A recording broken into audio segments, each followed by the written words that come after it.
پرچم ملک و قوم کی شان و شوکت کو ظاہر کرتا ہے۔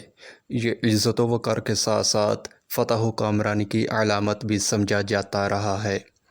کسی زمانے میں جب منجنیق سب سے بڑا جنگی ہتھیار تھا تو اس سے حریف کی اہم تنصیبات کو تباہ کرنے کے بعد سب سے اہم ہدف دشمن کے پرچم کو گرانا ہوتا تھا۔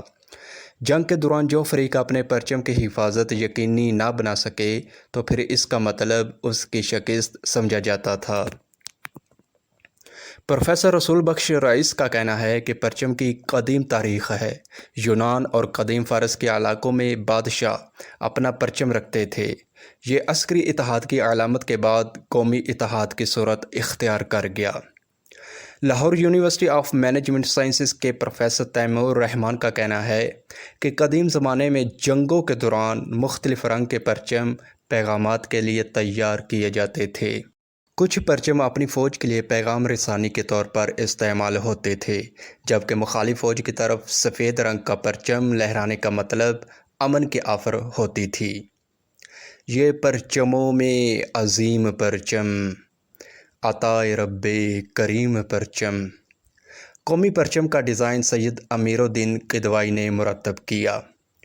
پرچم کی تیاری کا اعزاز دو بھائیوں ماسٹر افضال حسین اور ماسٹر الطاف حسین کو حاصل ہوا۔ 14 اگست 1947 کی صبح سکاؤٹ گراؤنڈ میں پاکستانی پرچم فضا میں بلند ہوا۔ پاکستانی پرچم لہرانے کا اعزاز مسٹر ڈی ایم ماتھر کو حاصل ہوا۔ 14 اگست کو ہی بیرونی دنیا میں سب سے پہلے فرانس کے اندر سبز ہلالی پرچم لہرایا گیا۔ سبز ہلالی پرچم گہرے سبز اور سفید رنگ پر مشتمل ہے، جس میں 3 حصے سبز اور ایک حصہ سفید رنگ کا ہوتا ہے۔ سبز رنگ مسلمانوں اور سفید رنگ پاکستان میں رہنے والی اقلیتوں کو ظاہر کرتا ہے۔ سفید رنگ کے چاند کا مطلب ترقی اور 5 کونوں والے ستارے کا مطلب روشنی اور علم کو ظاہر کرتا ہے، اور 5 ارکان اسلام کلمہ، نماز، روزہ، حج اور زکوٰۃ کی طرف اشارہ بھی ہے۔